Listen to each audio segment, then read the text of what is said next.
And the threats to our nations, they don't sleep. They're watching our every move. Iran, Russia, China, North Korea, ISIS, Al-Qaeda. They may be watching this right now. Our military should not be mistaken for a cable news gabfest show. We don't care what you look like. We don't care who you voted for, who you worship, what you worship, who you love. It doesn't matter if your dad left you millions when he died or if you knew who your father was. We have been honed into a machine of lethal moving parts that you would be wise to avoid if you know what's good for you. We will not be intimidated. This entire military is one.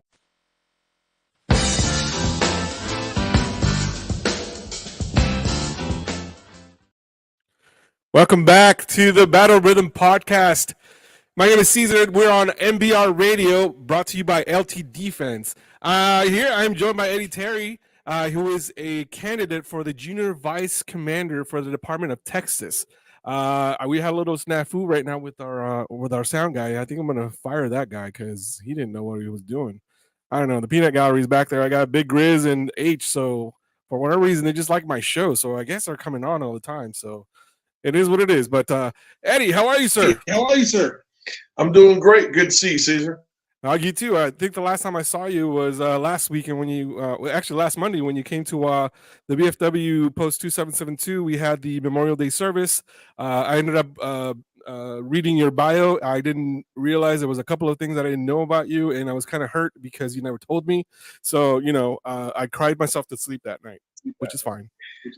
But, I got to keep a couple of secrets from you. Just a couple. There are no pillow secrets here. There should not be any pillow secrets here. But anyway, I just wanted to really thank you because every time I talk to you, I just gain more knowledge, and just the stuff that we always talk about is the stories that you tell me.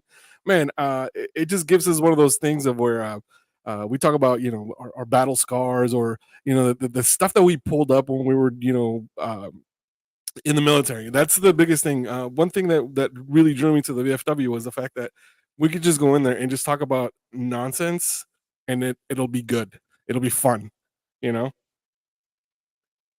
So it'll be good. But anyway, I want to talk to you in regards to your campaign. You've been campaigning now for about a year for the junior vice. So how has the year been? I know you told me that you bought a car and you've put so many miles on this. So tell us a little bit about how that's going for you. So I announced that convention last year. So we're coming up right at a little over, I guess, right at 11 months. I've managed to hit all 23 districts. So that was the number one plan, was to make sure to go see everybody, spread my message, and how I feel about the VFW. It's pretty simple. I guess you can say I drink the Kool-Aid. So I eat, sleep, and drink VFW. My wife likes to tell me the first person I talk to in the morning is not her, and the last person I talk to at night is not her. So, but it's been great. Yes, I bought a vehicle. I was driving a 1-ton dually, and at 9 miles to the gallon, it's not exactly what you want to travel the state of Texas in when it's coming out of your own pocket, kind of thing, Yeah. So bought a little car, and I've managed to put 36,000 miles on it this year, just for the VFW. So it's been a good time. And it's not tax deductible, unfortunately. And it's not tax deductible. So, but it'd be good. The one thing that I haven't really asked you about in regards to your campaign is it's really a 1-year campaign, but it's for a 3-year term, because if you do end up getting, you'll end up going up to senior, to the commander in the department. So it's really a 3-year campaign. Actually 5. Oh, 5 years. Okay. Yeah, because you have 2 more years that you're on the Budget and Finance Committee. So so your immediate past, you're the and kind of the mentor to the current commander. and fill in anything, that happened during your year that may affect them. And then you have one more year on the budget finance. So Okay, I got it. I didn't realize that it was after that. So that's cool. oh, yeah. But once you do get to that level, what is your vision of having for the VFW? And I'm talking about it because it's not really everything that you do as far as your platform. It doesn't just really pertain to the VFW. It also pertains to other veterans because we kind of set the standard of things that we do for everybody, right? Even for other organizations and for veterans in general. So where are you envisioning once you become a commander? Wow. So, I mean, it's kind of a loaded question. So you have your junior and senior year, you're really supporting the current commander, especially as junior. So you're working with a senior, you're working with your commander, and helping them with their agendas, but you're also talking to them about what you want to see and what you want to do, because you only have 1 year to make it happen. And so, Right. you got to really pick and choose what's that one or two things I can get pushed through. If you put too many things on the plate, it's just not going to happen, you know? So you work with them, and if you got a good working relationship and it's something they agree on, it's something they kind of start planting the seed and getting it watered. So by the time you get to the commander seat, it's already starting to flow, if that makes any sense. It does. So, there's an old saying in the VFW, nothing happens fast. It's one of those things. Our membership and people in general don't like change. So, it's you got to kind of work it in real slow. My big issues are legislative. A few years back during COVID, in the state of Texas, the governor shut down every VFW post, and then we had a lot of issues with TABC because not every agent interpreted the ruling the same way. So Right. some VFW posts you went to, they would allow you to go into your meeting hall as long as you had space to separate everybody. Some people wouldn't let you in the building, and some of them wouldn't even let you on the property. You couldn't even go in the parking lot. And so we fought that and tried to find workarounds. How do we go about doing this? And so, unfortunately, the VFW had kind of walked away from the political arena. And what I mean by that is not getting in and supporting any one candidate, but getting involved in the issues, and at the state level, not the national level, but state level. And so that is something we've reinstituted. We've at the point now that we have congressmen in the state of Texas calling us and asking us to come and testify on issues that are related to veterans. And so that's really helped us in that arena where we now have a voice on anything that's going to affect veterans in the state of Texas. They really want our input. And so I think that's a really big push that we never allow that to happen. And so here a couple of years ago, or last year, I had a chance to go to national and speak with the congressman there.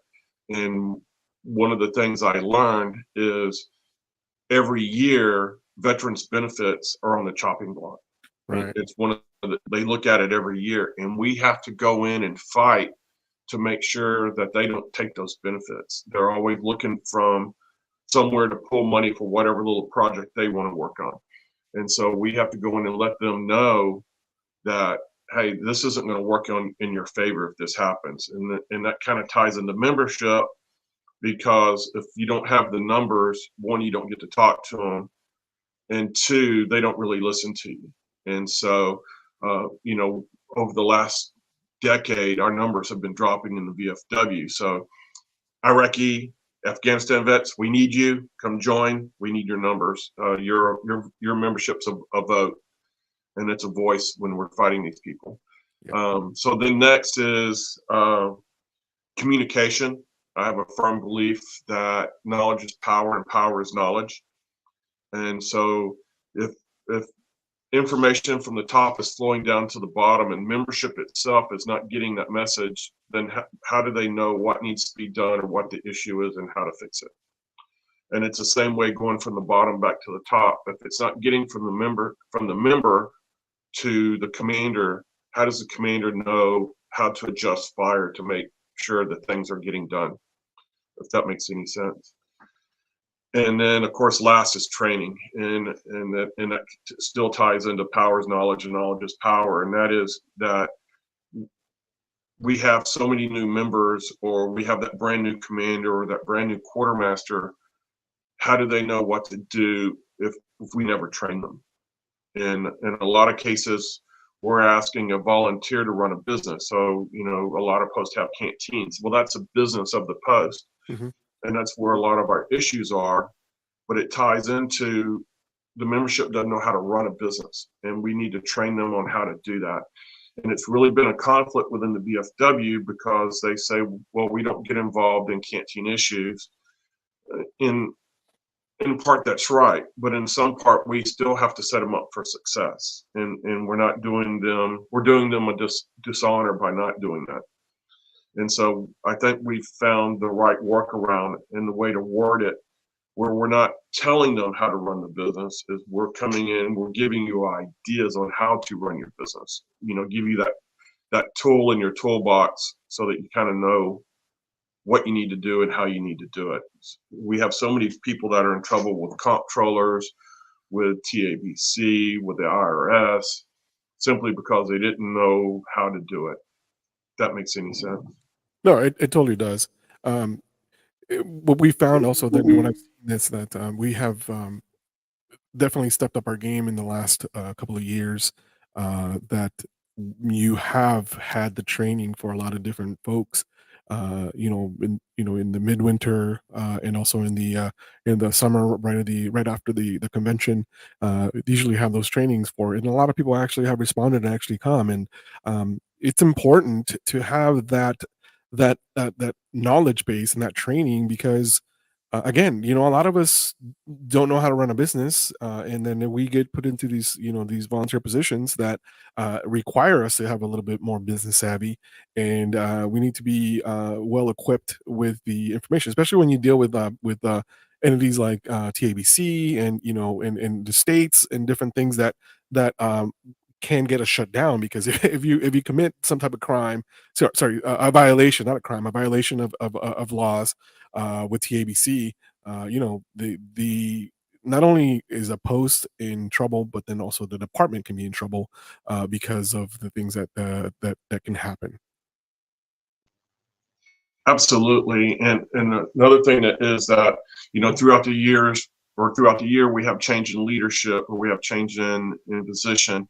I'm a prime example. When I became a quartermaster, I was the assistant quartermaster, and I was basically do this, do that kind of thing. And when the quartermaster resigned, and I jumped in the hot seat, it was a big post, and it ran 7 days a week, had employees, and I was like,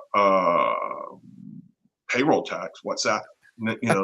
So I got to carry unemployment insurance. What's that? What's a 990? So it was a lot of questions, and and so I'm bugging the department quartermaster, going, "Hey, I need help! I need help! I need help!"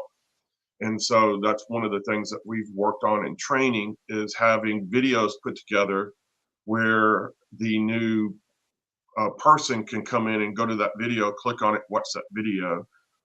We have a training team put together where they can call that training team, I need help with this, and they'll send them the material or tell them where to go to get it. It's and so we want to have that ability to have a training team where we can send it to a district or do a Zoom training, or do so that it's interactive and they can ask the questions of it's more specific. You didn't cover this in the video. I have a question about this, or this is my situation, because every situation is a little different. Correct. So with that said, I know that the training is very, very important, and I'm a technical trainer for for my job in my real life. So I know exactly how it is, because you train, and it's always been taught to us in the military. You train as you fight, right? So if you're not well equipped, you're not going to know. So Eddie, we're going to take a quick break. We're going to come back and keep talking about training, and also we're going to keep talking with the rapid fire questions. So you got to be ready for those, because they're going to be you're not going to know how to answer some of these, and I'm going to put you in the spot there, buddy. So we'll be right back. You're listening to the Battle Rhythm Podcast at MBR Radio.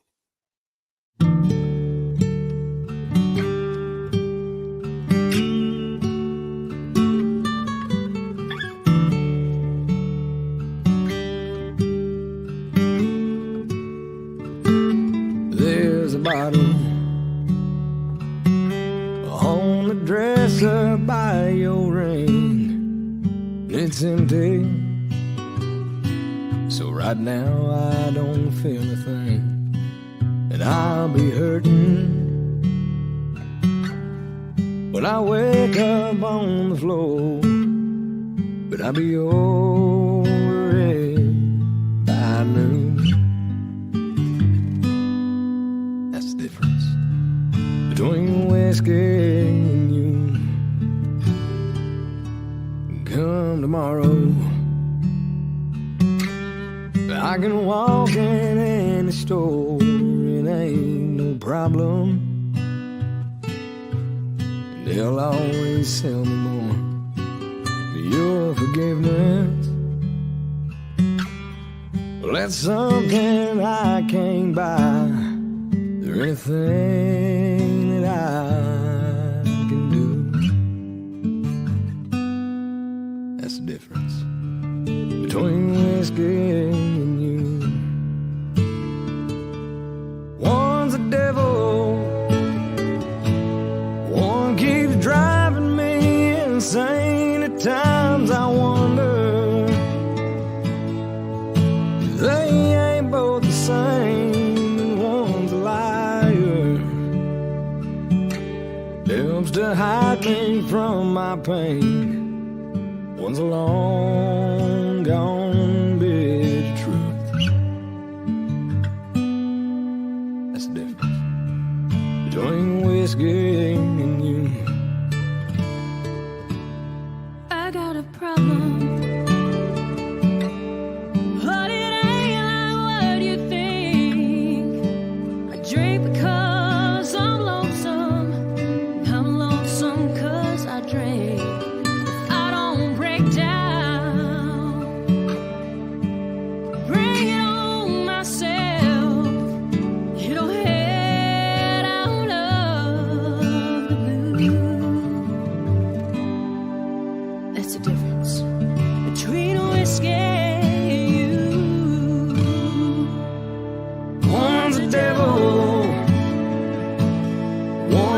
Driving me insane. At times I wonder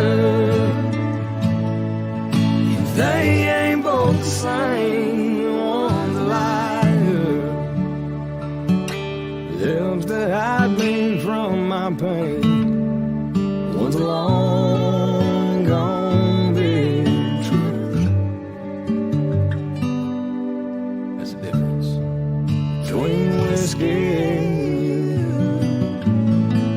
Oh, that's the difference between whiskey.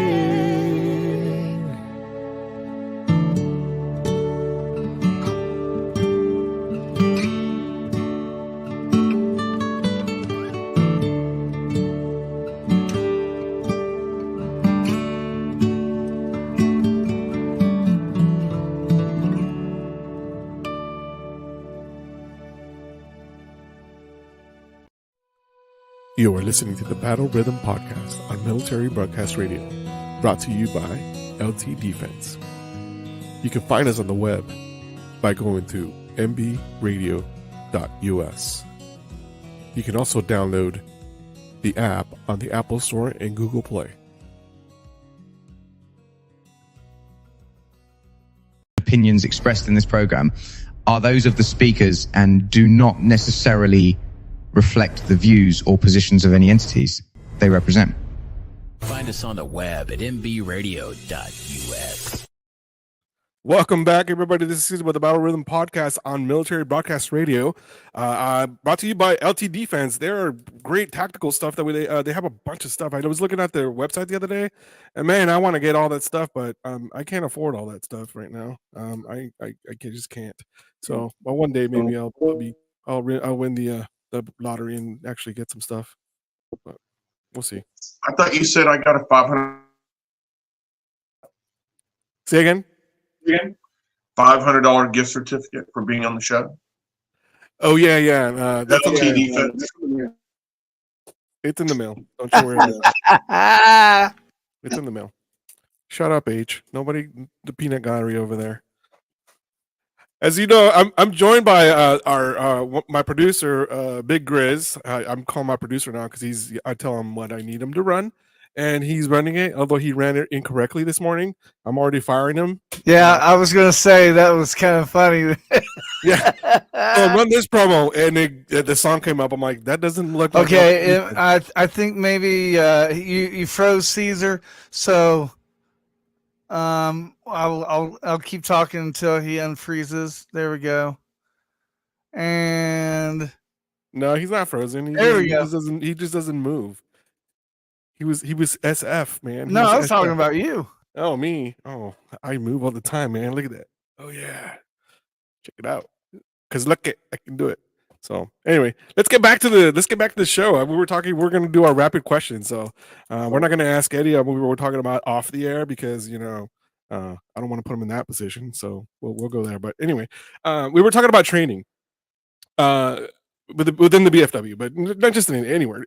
Training anywhere is essential, right? Because if you don't have the right tools for us to do our job and you don't train that person, what good is it going to do, right? So we were talking about the people that actually volunteer. A lot of these people that actually run for these offices and actually run for post, to run the post, American Legion post, DAV post, any type of post, and more in particular for us is the VFW because that's where we belong to. These people that actually run it, they sometimes don't have the business savvy idea. So the type of training that we provide or that the VFW provides, it's essential because it gives them a little bit more of a understanding as to how to run it and how to be in line and in order with not only the department but also with the state of Texas. Correct? Correct. Was off.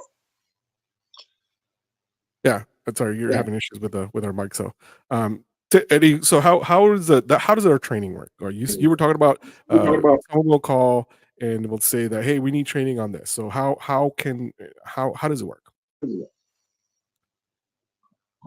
So we put together a training team, I guess 2 years ago. Hold on just a second. Sorry. Give me just a second. I close the door. Yep.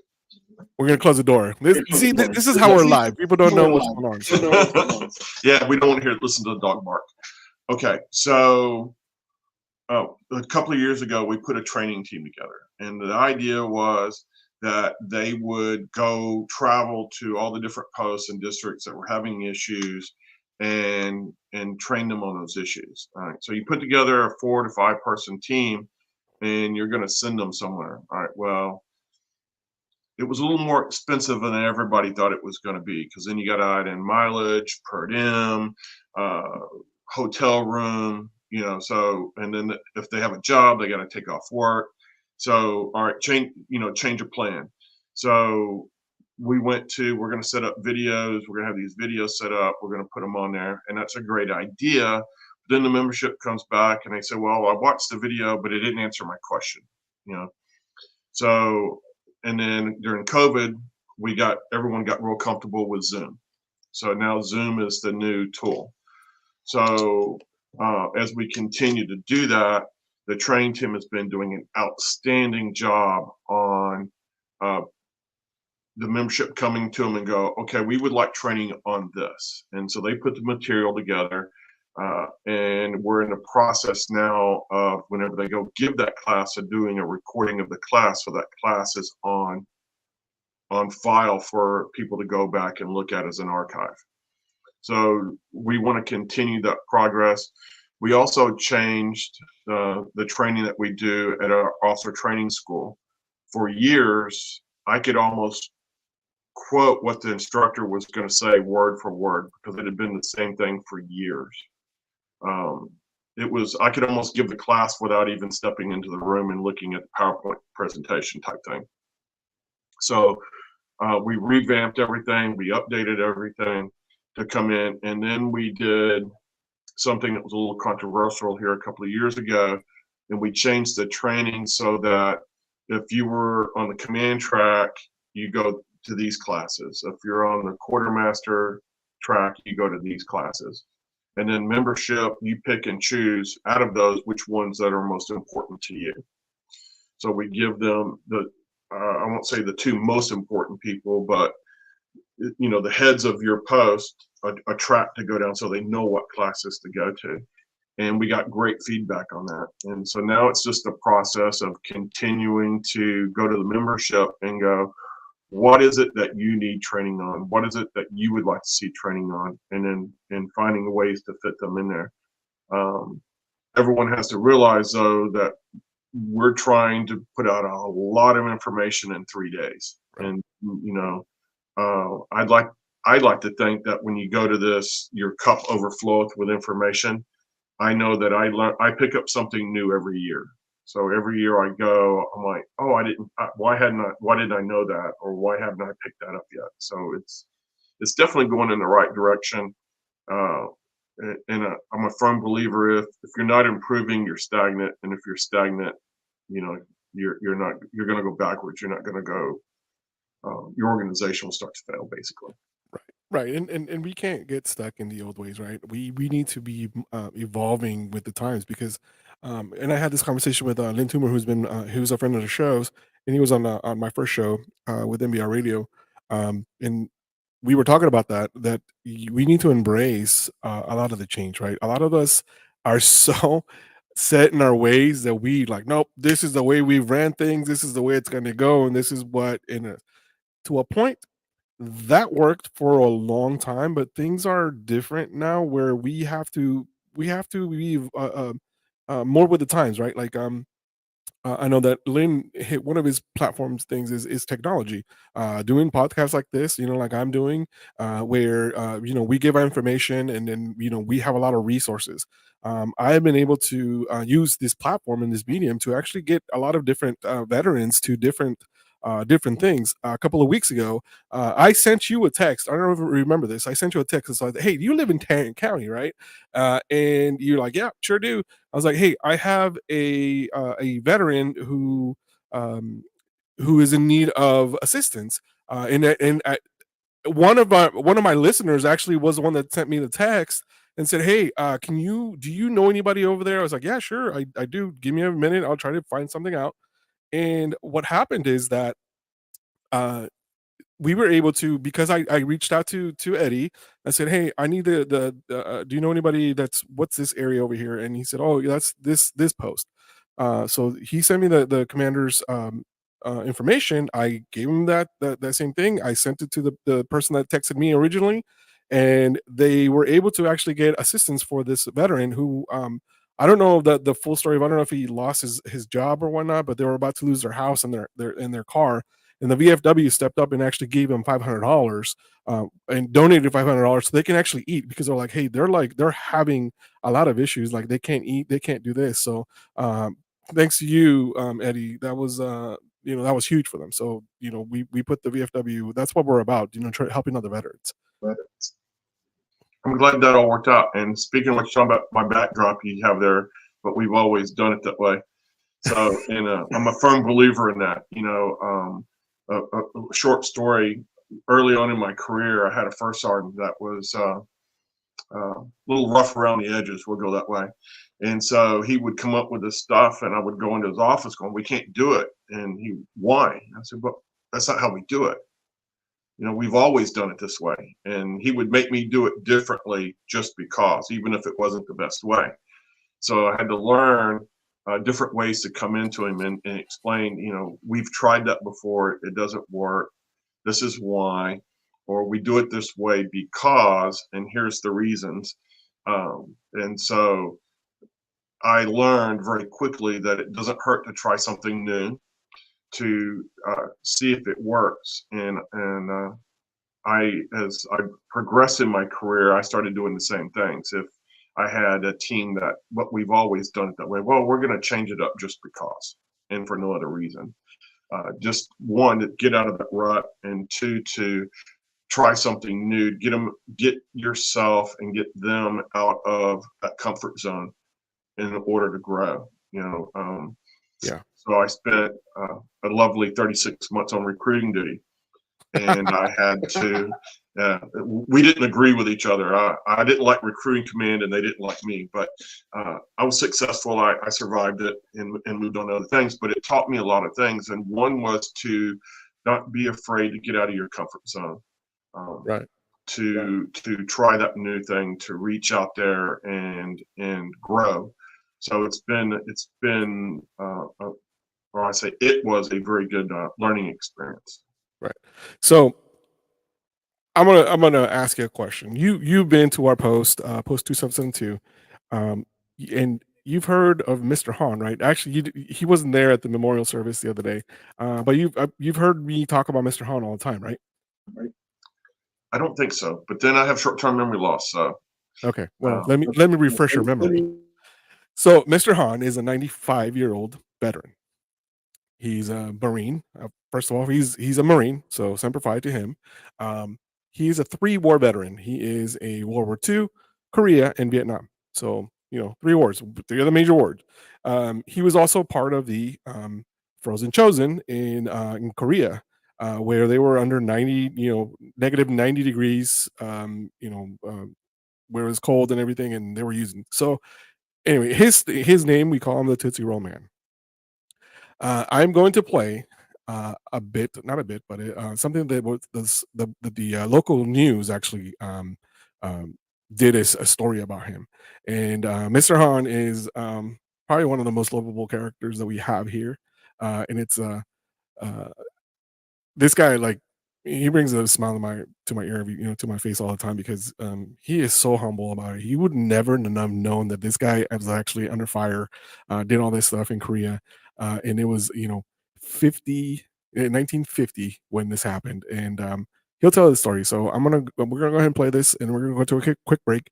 But I want you to listen to his story, because it's heartwarming, one, and this guy is 96 years old, a 95-year-old, 96-year-old. So the stories that he has, it's cool. So you're listening to the Battle Rhythm podcast on MBR Radio, and we'll be right back after this break. So watch this video. As he approaches his 96th birthday, Jim Hahn still remembers intimate details about his time serving as a Marine in World War II, the Korean War, and the Vietnam War, and he also remembers how it all started.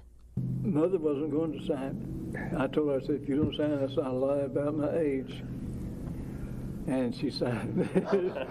He was inspired to enlist when walking down the street at 16 years old. He tells K10 he saw some people messing with a Marine and his girlfriend. They was doing anything they could try to make him mad. He told his girlfriend there to go down and wait for him at the red light at the end of the street there. He turned around and whipped all 4 of those guys. A year later, he was off to San Diego for basic training. Hahn joined the occupation force in both China and Japan during World War II, which marks the only time in the history of Japan that it has been occupied by a foreign power. A bitter time these days, though. Gunnery Sergeant Hahn holds tight to the sweeter moments. It's going into Japan, there, into town. I seen all these little kids running around there, and they looked like they was hungry and everything else. So I started getting candy from our PX and taking it in there and giving it to the little kids. It got to where whenever I'd come inside the city limits, man, here come all these kids. What he didn't realize at the time, candy would one day become his lifeline. In November of 1950, just a few months after the Korean War began, 8,000 fighters, mostly Marines, were trapped in the Chonjin Reservoir, surrounded by 120,000 Chinese soldiers. And you guessed it, Sergeant Hahn was one of those Marines. If somebody told me this, I'd have thought of him as being a liar, because I did not think that it would get 90 degrees below zero I seen guys just walking along, and all of a sudden I could stop walking, and they just dead. They'd freeze to death while they was walking. Freezing, barely hanging on to life. The Marines called for ammunition using their code word, Tootsie Roll. I never will forget that. They got on the radio there and talking to them, said, send us some Tootsie Rolls. And they was talking about ammunition, a certain type of ammunition. Well, the soldier on the other end of that radio took the message literally, and they dropped into the reservoir Tootsie Rolls. Here's just 3 planes there coming out with these parachutes coming down there with Tootsie Rolls. It's supposed to be ammunition, but it's Tootsie Rolls. But if it hadn't been for them, a lot of us, including me, would probably starve to death. Those little chocolate candies were the fuel that sustained the troops. All other provisions were frozen, so they survived on the chocolate. It seemed impossible that they was there for any other reason than to save my life. I thank God many times for the fact that I lived through all of it. Didn't lose any arms or legs or anything that way. I sat in this foxhole and people all around me freezing. And some reason or other I didn't.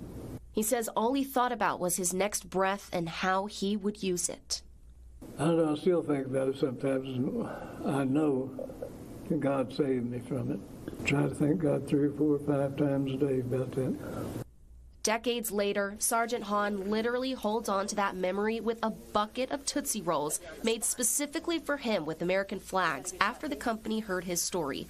Those Marines that made it out are now revered as the heroes of the Frozen Chosen. But this one calls Texoma home, and he chooses to spend his time right here in the Sherman VFW. I feel like they're brothers. This, to me, is part of the military. As this veteran reflects on a life of service most would never know, Hahn would do every second of it again. The few, the proud, the Marines.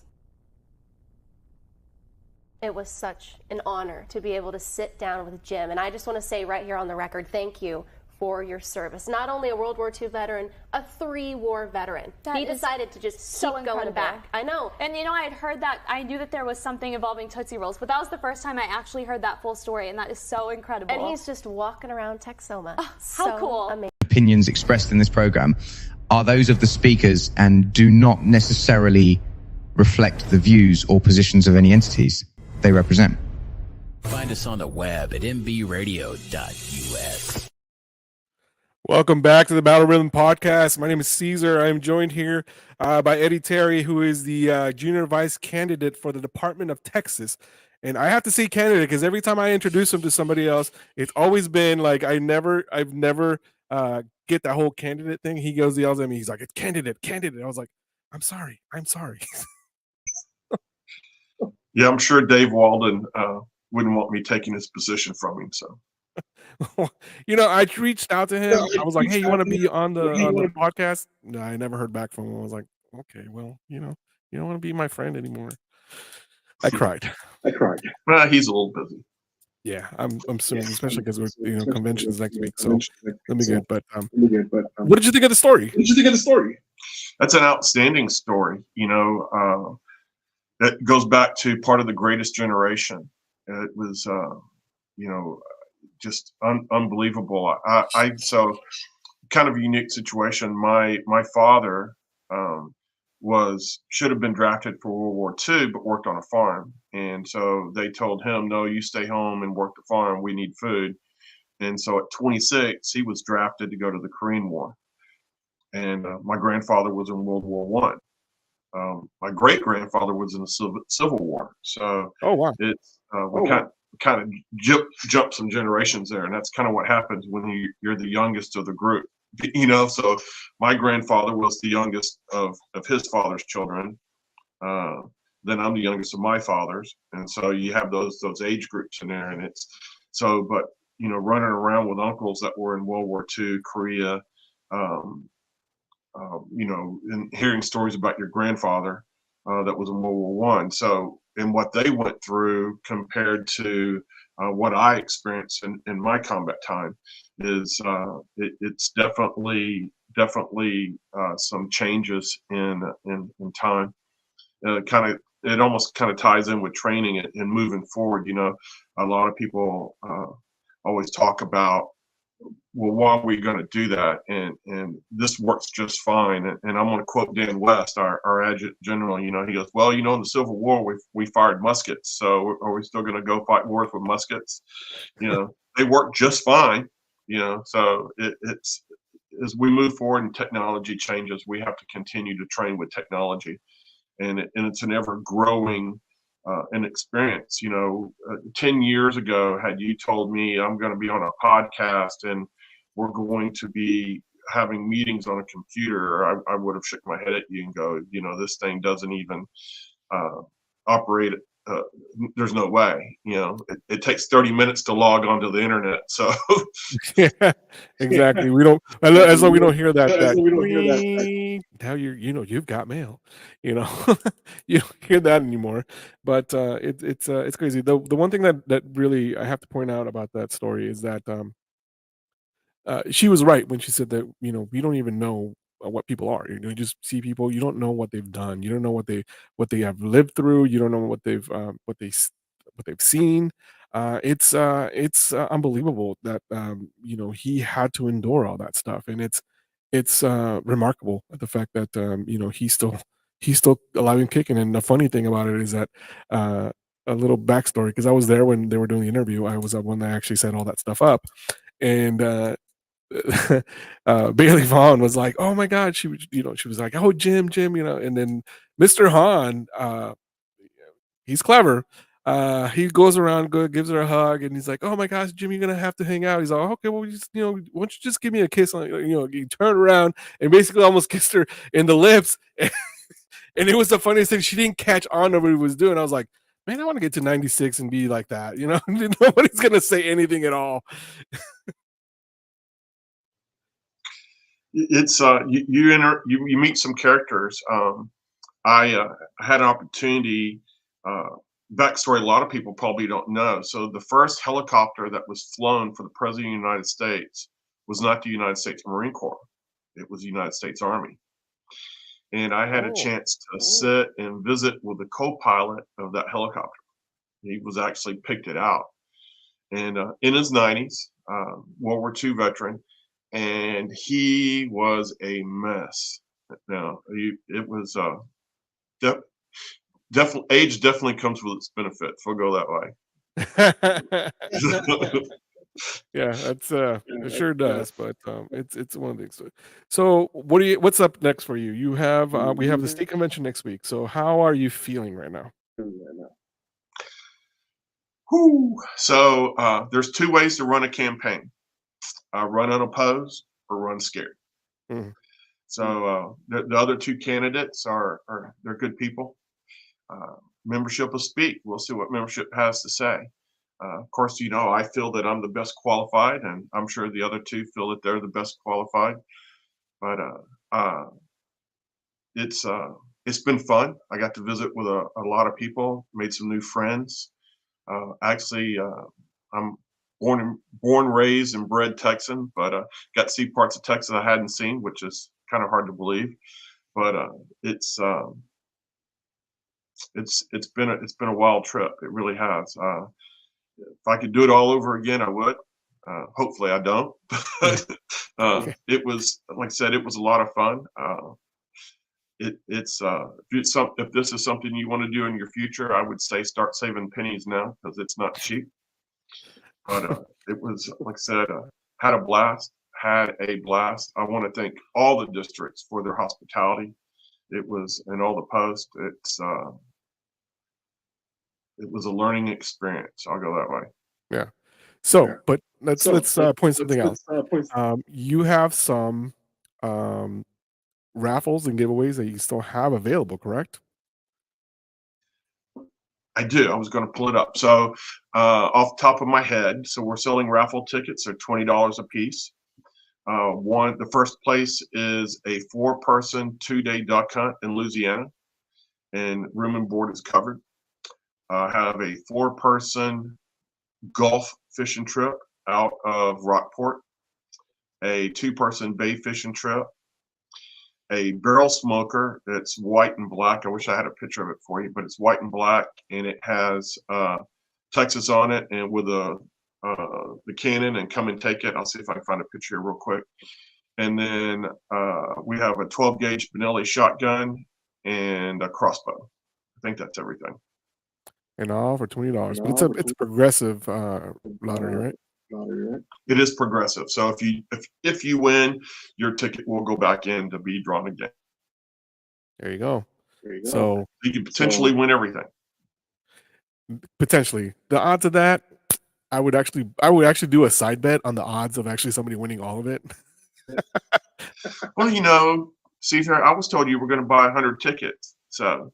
Well, my wife lied because I said nothing. I said no such thing. I bought her, I think already $100 worth of tickets, which is 5 tickets. And she's like, "Well, I have my own money." I was like, "Well, you spend your own money." Oh, so she needs to come buy 5 tickets. That's okay, right. I'll make sure I hit her up at convention.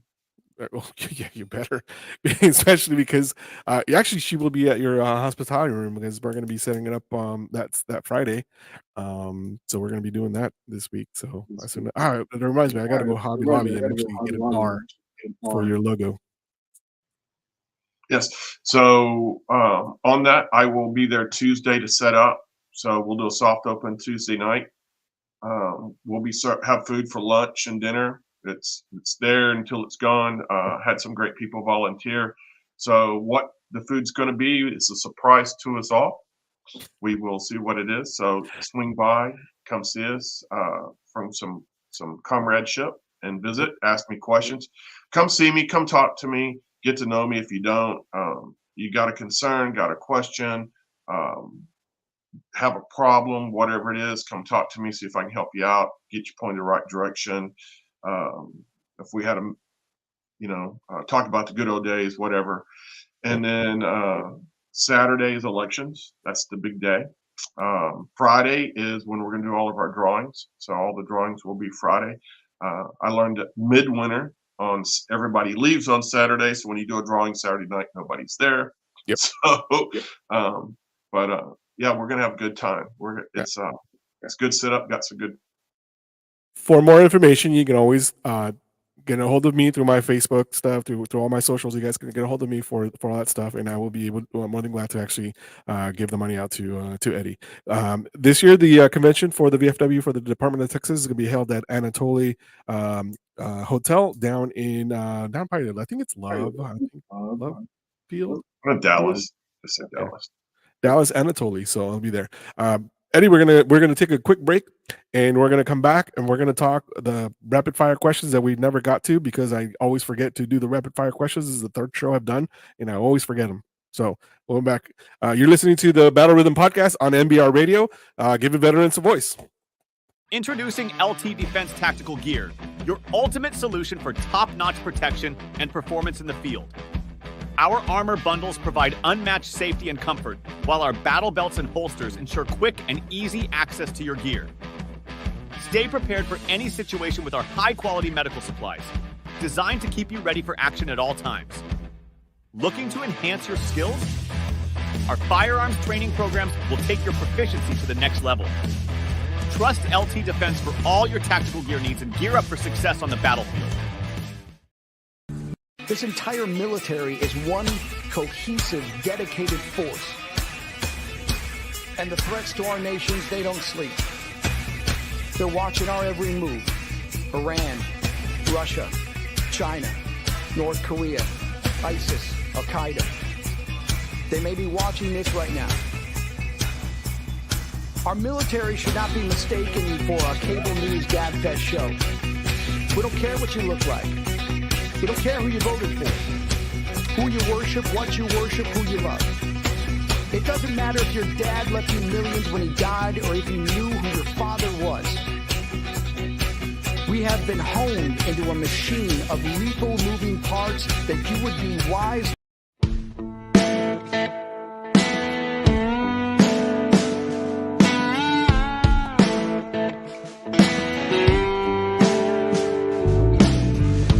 She needs a little whiskey to sing the blues. It strips her down and she speaks the truth. Her anthem rings in quiet rooms, filled with smoke and day-old bruises. Takes all she's got to be.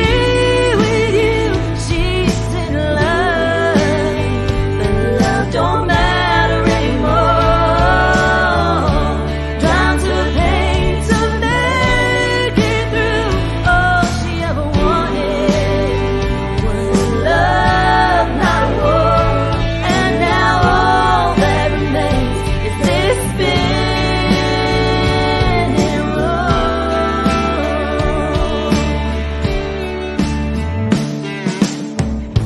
Hear the beating of her heart. A faint reminder she's not giving up. Steady rhythm set apart.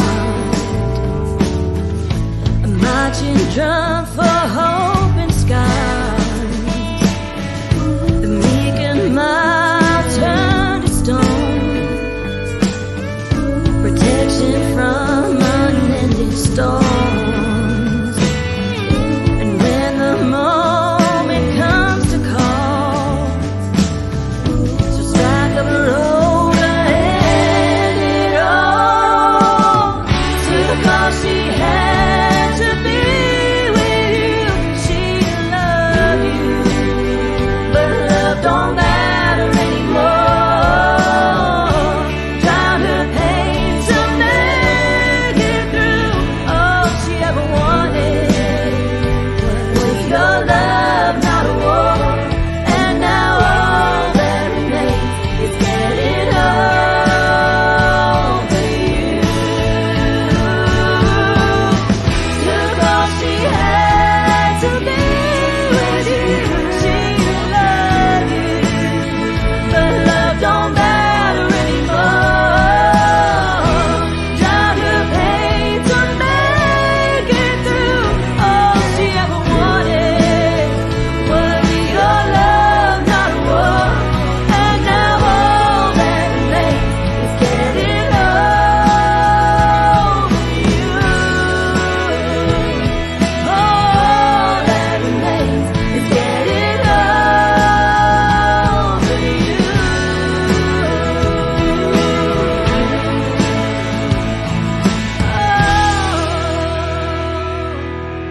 Opinions expressed in this program are those of the speakers and do not necessarily reflect the views or positions of any entities they represent. Find us on the web at mbradio.us. Welcome back to the Battle Rhythm Podcast on Military Broadcast Radio, brought to you by LT Defense. So thank you much, LT Defense, for the great work that you do. Hopefully, you guys will check out their website, ltdefense.com. It's a pretty loaded website. It's pretty cool. They got a lot of different training. Speaking of training, they actually do training for a lot of different schools and things like that. So check out their website. It's good to go. Anyways, but hey. Let's do the rapid fire questions with Eddie, because I have a ton of questions that I've never gotten answers. So finally, I'm going to put him on the spot, and he is going to answer these questions. So, are you ready, sir? Ready, sir. I am ready. All right, let's do this. No. Oh. All right. First question. Favorite movie? Smokey and the Bandit. Favorite military movie? Heartbreak Ridge. I'm gonna tell him to that. Hey, that was actually an Army unit. That wasn't a Marine unit. Just saying. Oh, controversy. Ooh. Oh, okay. All right. Favorite drink? Can't say that on radio. My show. All right. We'll go with Jameson. It's safe. All right. What are you looking forward to the most after the race is over? Sleep. I doubt you're gonna get it, dude. I'm not. This dude runs on Rippets. Rippets. Oh man! All right. All right. Best district. Best district. Best district. 21, of course. Of course, you had to say that. Mhm. Best post. I have to. It's my district. Best post in District 1. Best post in District 1. I'm gonna keep that to myself. That's a secret. Yeah. You can private chat me and be like, the worst. What's the worst experience you had on the trail so far? On the trail. Wow. Getting caught in a hailstorm on the road. Especially in the new car, because it was a little loud. Not used to something like that. It was I was wondering if the car was going to survive or not, but we came out of it okay. What's the most memorable thing that you came out on the run on the trail? The most memorable? Wow. So many things. Just one. I just need one. I know. I'm trying to pick one. You said the most memorable. That's your podcast. This is just the icing on the cake, man. But thank you. Appreciate it. My two listeners. Loaded questions. Well, I'm trying to put you on the spot. I mean, I can do much loaded questions, but we don't want to get canceled, and the FCC can be like, no. Exactly. I'm trying to get to the national VFW post or podcast and see what happens with that. So I got to keep it PG here. Yeah, we'll work for you. We got connections. Well, exactly. That's really how it works. It's the networking thing. So, all right. I want to do a shameless plug. We went to your fish fry last weekend, which was a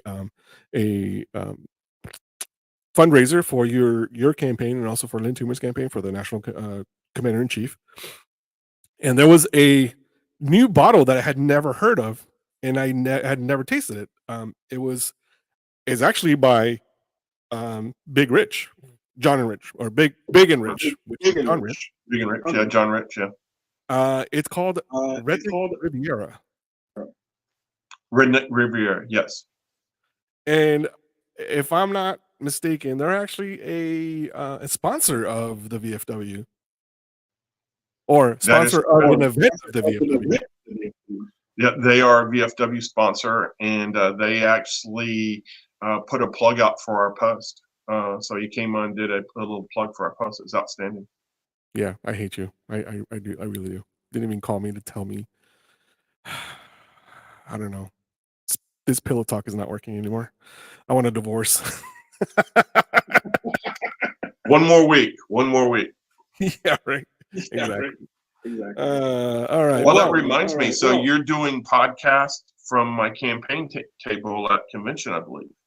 I will be. I will be on my YouTube channel. I will be on Friday. I will be doing the MBR thing from noon to 2. That's my regular time. That's when I'll be doing that. Hopefully, I'm gonna try to get all the national candidates there to come and meet me for like maybe 5 minutes, 10 minutes, and just ask them some, quick questions. Get to know them real quick. But I will be doing podcasts live on my YouTube channel on Thursday and Friday.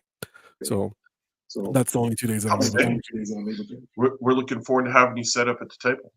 Yeah, I'll have my trusted camera, and I'll bring Boba Fett too. I'll put him on the table. So we'll see how that goes, and then I'll have my funny hat on, and we'll make it official.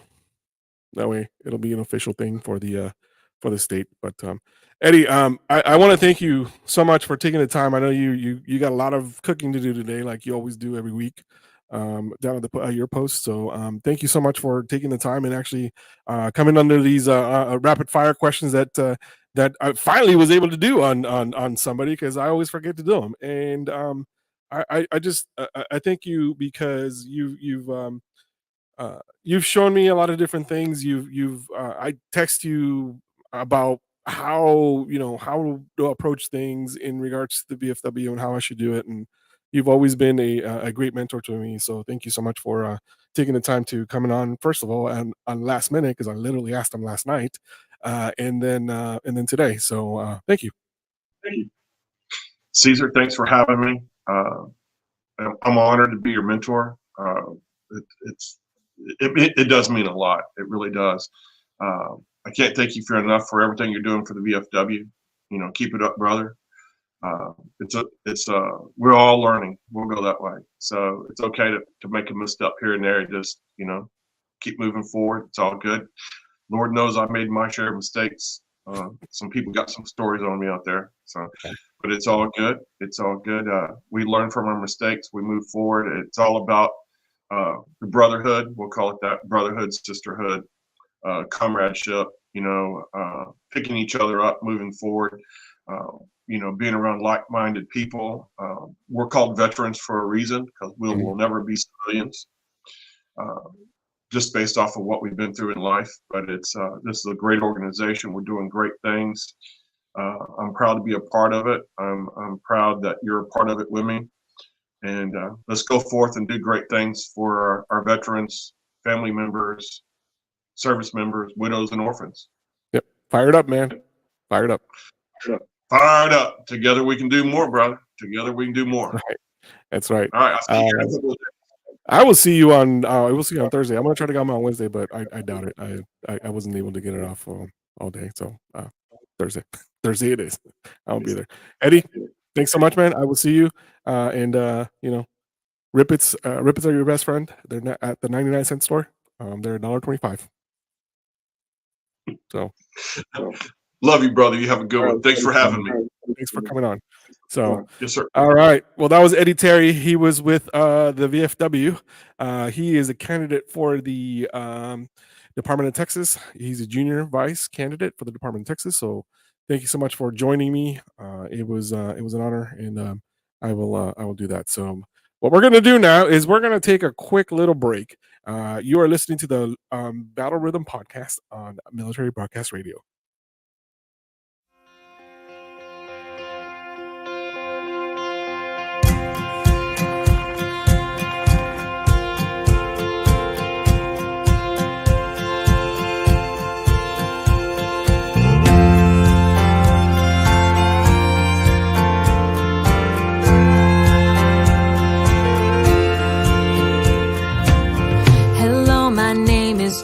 Too big, wanting to grow up way too quick, searching for spotlights since I was 6. Hello, my name is Dream Too Big. Hello, my name is way too loud. My voice can cut right through the crowd. Got made fun of for it, but who's laughing now? Hello, my name is way too loud. I know I've had my moments and I've had heartaches. God is making miracles out of my mistakes. You can say I won't make it, and I can tell you that I don't really care. 'Cause hello, my name is going somewhere.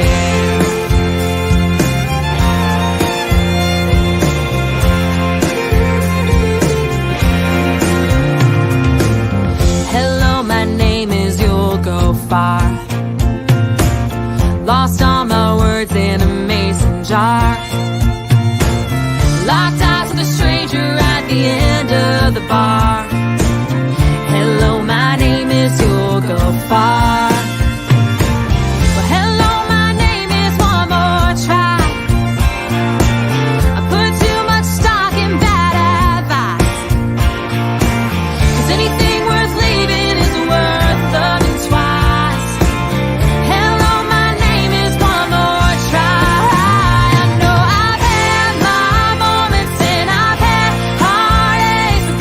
Make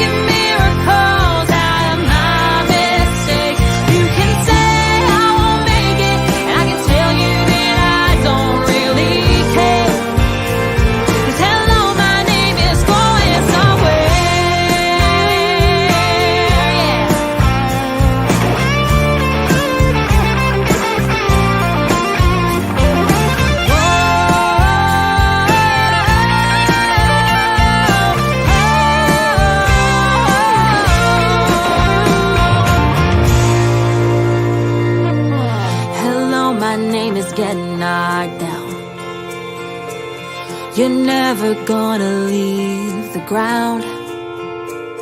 You can tell us all about it when you come back around.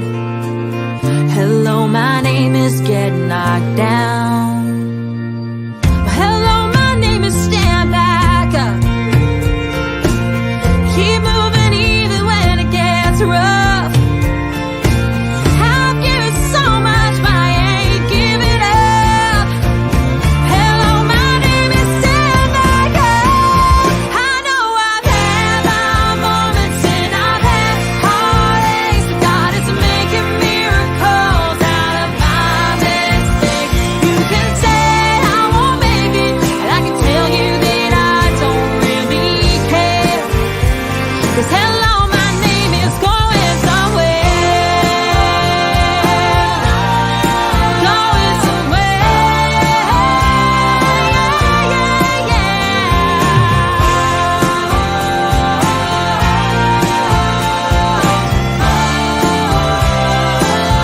Oh, it's going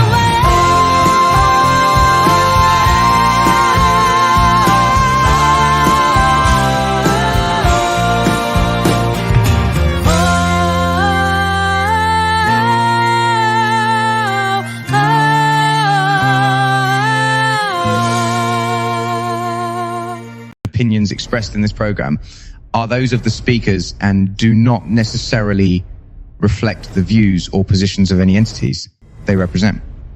Find us on the web at mbradio.us. Welcome back to the Battle Rhythm Podcast. I am Caesar. We're on Military Broadcast Radio, MBR, brought to you by LT Defense. So, hey, we just had a great guest, Eddie Terry. This dude, I'm telling you, I spent some time with him last week when on Monday when it was Memorial Day. He came out, did a speech for us for the Memorial Day, and I spent some time with him. I actually did, I don't think my liver actually remembers what it was, but man, it was cool. He has got some great stories. He has done some amazing things in the military and then outside of the military. So this dude is very, very involved. And when I tell you that he is for the veteran, this dude has nothing to hide when it comes to taking care of the veterans, because it's that's one of the reasons why he's involved, and that's one of the reasons why I gravitate toward being around him, because he's just all about the people. He's all about the veterans and actually helping all that stuff. So he really he's super fair. So which is cool. But yeah. So anyways, but where's Grizz? Are you over there, dude? Like, what? I see you, but I don't see you. I see you, I'm but right I here, don't bud. see you. All right, man. You're right. You're out there. It seems like you were crying with the last song. Oh no, I'm excited for my show. I mean, that's who's gonna be on my show. I'm super stoked to get her on there and hopefully explode her platform out through us. You just use some very, very big words. Explode. He didn't say exploit. Explode. It'll be a fun one. It's an up and coming country singer, I believe. It definitely sounds like a country singer. And What gave that away? I don't know. Might have been the boots, the guitar, the Bronco. Yeah, I had a friend of mine. He said the guitar. He's like, and every time I say somebody guitar, they get pissed off. It's guitar. It's like, hey, it's a sitar. Yeah. No, I'm super excited, and you followers, that video you watchers on watching Caesar here, that video we just played will be on the next show after this on the Big Grizz show. I go live an hour after his ends. Oh, so you did change your time too. Oh, okay. I did not change my time. See, I was the only one that changed my time. Time change. See, we don't do change very well around here. It's fine. It's fine. Fine. That's fine. I'm fine. Whiskey helps. So. Yep. See, no, not for me. I mean, you were asking him what his favorite drink and stuff was. I used to drink a lot. I don't drink anymore, but mine was Jameson. Jameson on the rocks. I'm right there with him. We're an Irish mule, Jameson and ginger beers. Those are good. Oh man, good times. My liver quivers every time somebody says like super. A lot of stuff like, man, I've had some. But to this day, my wife still doesn't drink. She will never drink Fireball or anything that has to do with cinnamon anymore. She like doesn't do cinnamon rolls because of Fireball. A funny story, like we were actually house hunting, and we were moving from California to Texas because job brought me out here, and I called my buddy Matt. He's Air Force. He was Air Force, and he worked with me. And he's like, "Hey, meet me at this place over here." I was all right. We'll meet you over there. Dude, we were there for like 4 hours, 5 hours. I think it was longer. Just shot after shot, just drinking. I was like, "Oh shit!" It was one of those things. I just kept going, and then the bartender, his name was CJ. He's like, tell Cynthia, he's like, "Hey, might want to watch it. This dude has no liver whatsoever. He'll just keep drinking and drinking, and the next thing you know, like, she's like, "Oh no, I'll be fine." She's like, "I'm a pro." He's like, "I drink tequila all the time." I was like, he's like, "Okay." So sure enough, the next day we're house hunting, and then we go into a house and it smelled like potpourri, right? Potpourri has cinnamon. So she walked into the house. She's like, "I'll be back." Goes outside. Are you all right? She's like, "I hate Matt." Yeah, I had my younger years with Fireball and Aftershock. Do you remember Aftershock with the Christmas Oh tree? yeah. Oh, Boone's Farm, dude. Oh man, when it comes to cinnamon, I can't even. I like the smell of cinnamon in like apple pie for like Thanksgiving and Christmas, right? Anywhere else, I can't stand it. It's just that gag reflex that it's just like. Same with the smell of vodka. I mean, once you get alcohol poisoning from any type, you can't even stand the smell. Oh yeah, yeah. The vodka is supposed it's odor. Oh, it has an odor. It's not odorless. Well, an odor after it comes back. Oh yeah, then you smell like a rotten potato after you start sweating it out. It's like, come on, you're not hiding nothing. Exactly. So, but hey, do you follow baseball by any chance? I've been watching the Mariners standings. I'll go to games. I don't watch them on TV. No, but I'm okay. I mean, I'm from Washington, so the Mariners are doing decent right now. They're beating the Rangers. They're ahead of the Rangers right now. Oh, I'm not a Ranger fan. I'm a Dodger fan. So, Well, I don't you. know I don't know where the Dodgers at. I think the last I looked, the Mariners were in the top 10 in the league right now, somewhere between 1 through 10. Dodgers are number 2 in baseball. Thank you. Well, hey, good for the Dodgers. Yeah, we probably should watch Bourbon and Ball because they know a lot more about that. Yeah, I'm gonna call their show one of these days. It's like, who's this? Oh, this is Dave Roberts. And be like, what? They're like, who's Dave Roberts? Oh, Dave Roberts. No, man, I watched their show last week, and man, they run through everything when it comes to their fantasy league for baseball. Oh, you lost me there, dude. I have like no interest in like fantasy football. I don't do fantasy anything, but they know the stats of the different players, and they were running them out, and it was very interesting. Yeah, well, it happens. So, for whatever reason, H is in the back behind it. Why is H like? I don't know. You see the? I don't know. But if we just went like this, and then it's just, it's just like, oh, look it. Well, there he is. There he is not. Well, actually that half circle there does look like his head. It kind of does with his headset on, and you know we're giving veterans a voice. Yeah. Although his voice is very quiet right now, which is fine. It's fine. I don't think he's there. Oh, obviously he's not. And I didn't put a bell on him today because it wasn't my turn to watch him. That's just weird. I don't know. This is something I'm gonna have to go. I'll have to learn with him because I don't know why that's up there when it's on a layout for 2 people. You know what I mean? Yeah, he left the mic on too, and if I talk loud enough, maybe he'll be like ah, but I don't know. I'll probably just throw a frag grenade in there and some, you know what I mean. It'll probably scare the heck out of him. He's like, oh what are you doing? So but I remember I was doing a training down at NTC, and it's down in California, and I got hit with I was hiding behind, or I was in like a foxhole, but it was like a big, weird, like almost horse trough that was in the ground, and I was inside of it, Mm. and one of the Op 4 threw a damn flashbang, and it landed right next to me and went off right beside me in that thing. I mean, I lost vision, hearing. I mean, I was completely like out of it. I was like, whoa, these really do work. Oh, great. You're like peanut butter jelly, peanut butter jelly. Yeah. Oh yeah. Oh man, I remember when we so the unit I was with in the guard, the battalion actually belonged to the 11th ACR, so we were doing a lot of training over in NTC all the time, and for whatever reason, my unit, we were a radar unit, right? So I was a artillery radar. We were somehow like the redheaded stepchildren of the battalion because we were a double A entity, meaning that we were like our own battalion, but we were under their battalion. Weird, like dynamic how it was, right? But they would make us go into actually play the Op 4 characters all the time. So we were like, we'd have the man dresses on and everything. And I was like, oh my god, dude, this is the worst. I'm like, yeah, but I never die, which is fine because I just play because there was only like 26 of us. Like, yeah, we're always gonna be alive. We're not ever gonna die like everybody else.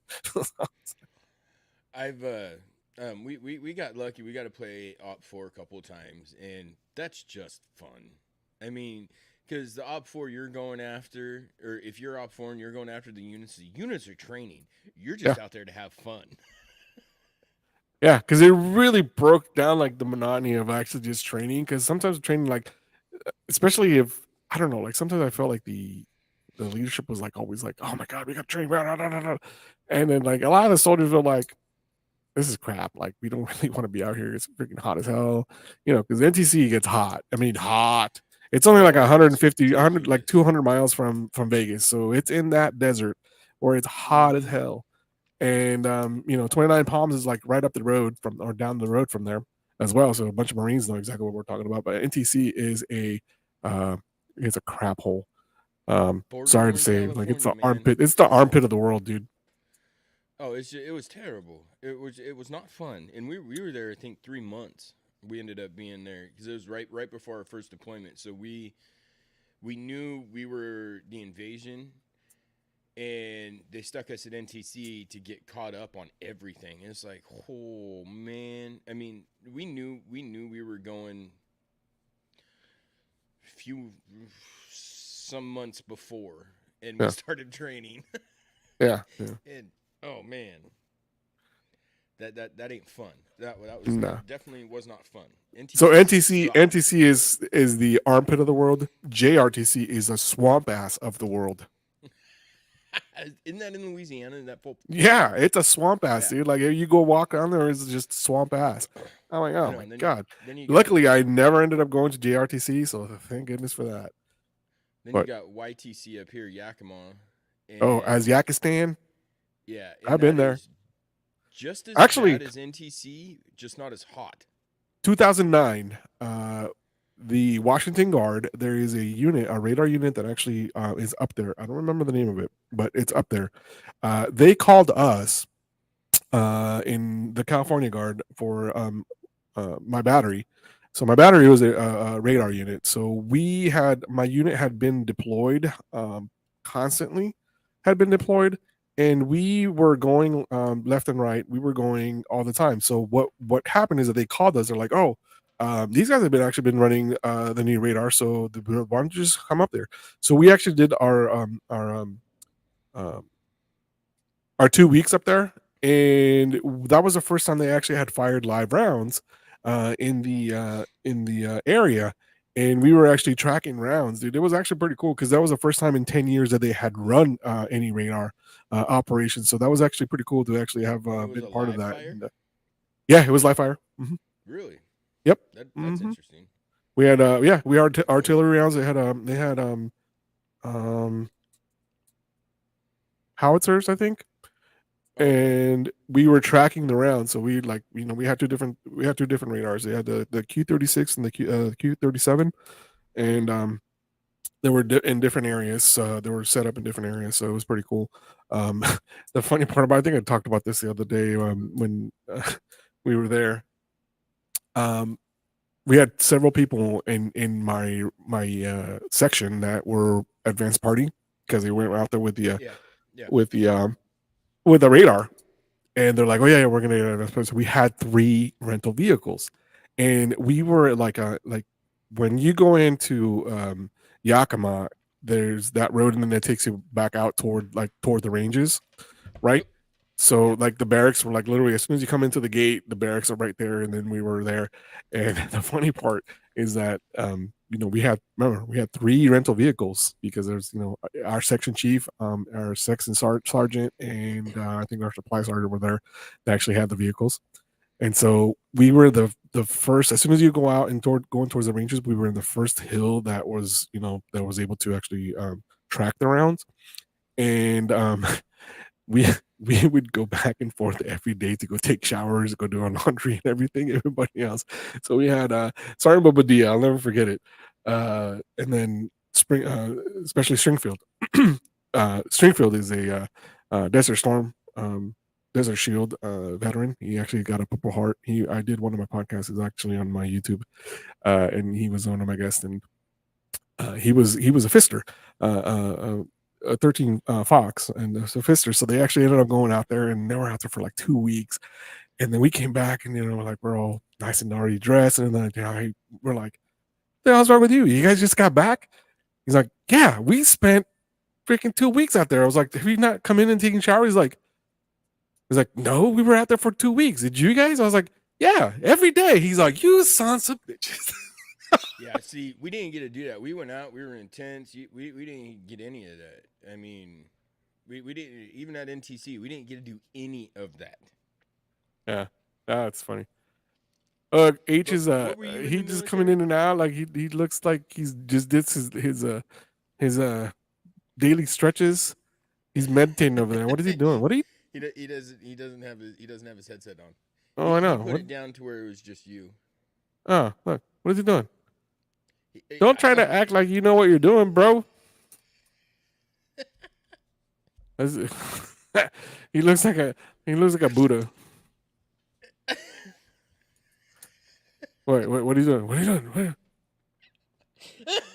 doing? Hi, Buddha.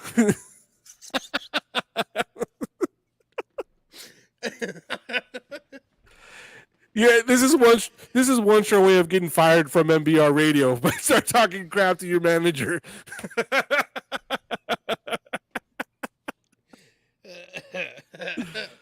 Oh, why? You can't handle the heat? Don't come into the kitchen, bro. Hey, you guys are really terrible at this layout presentation. We definitely need to work on it. Well, first of all, sir, you're the one that set it up this way. So I was gonna say I ain't touched the layout. Mm-hmm. I just try to put everybody there so everybody can be seen, but nobody wanted to be seen today for whatever reason. So, hey, Caesar, what was your MOS in the military? What did you do? Which time? So I did active duty Navy. I was active duty Navy from 2000 to 2004. I was an ABH, okay. ABH3, which is an aviation boat system handler. I was a yellow shirt on, well, it was blue shirt, but then a yellow shirt on a carrier, an aircraft carrier. That was my active duty time. When I got out, went back to school, and then I went back into the Guard, into the Army. It started out as a 42 Alpha, which is a admin, a human resources admin. And then that MOS went away in the unit, and I didn't want to leave the unit, so they reclassed me to 13 Romeo, which is radar. And that's how I started doing it. So, yeah, I liked it. That's why you got to work with the fisters and all that. I was kind of curious if you were if you were an artillery guy or I am. What? But yep, I'm artillery. So you are an artillery guy. I am artillery. Yep, field artillery. Yeah, so you got to play. The king of battle. I was in an FA I was in 329 with 4th ID. When we deployed, we fell under the 4th ID, and my job actually, I worked in the CJOC, which is the Combined Joint Operations Center, which is basically where the 2-star was. I worked for division, so I actually fell under the 4th ID. Which deployment? OIF or OEF 1314. Oh, okay. So I was with Fourth ID in OIF 1. Oh, yeah, no, 2, 3, and 4. I was OEF. They kept adding to it. Oh yeah, I was OEF 1314. So yeah, I was in CAF, Kandahar Air Force or Airfield. Sorry, Kandahar Airfield. So yeah, Oh, you're that's in where I was. Afghanistan. Yeah, sure did. I actually ended up going to like a different FOBs, like flying around. It wasn't until I actually was a contractor that I actually ended up going to like around Afghanistan. I spent a lot of time in Jalalabad, J-Bad, and then I spent a lot of time in Bagram, obviously, because that's where our home base was, and that's where I worked at. When I was there, I was at JBAD for a little bit.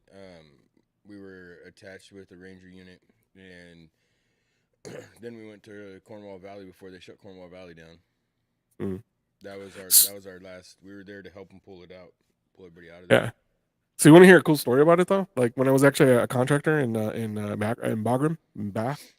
I was still in the military, but I was out pretty much because I was already contracting and everything. So I didn't really at that time. I was like my unit was being the last unit I was in. It was being difficult with me because I was deployed so much. And like, oh, you got to come to drill. I was like, how am I gonna fly in a drill out of Afghanistan? You're retarded.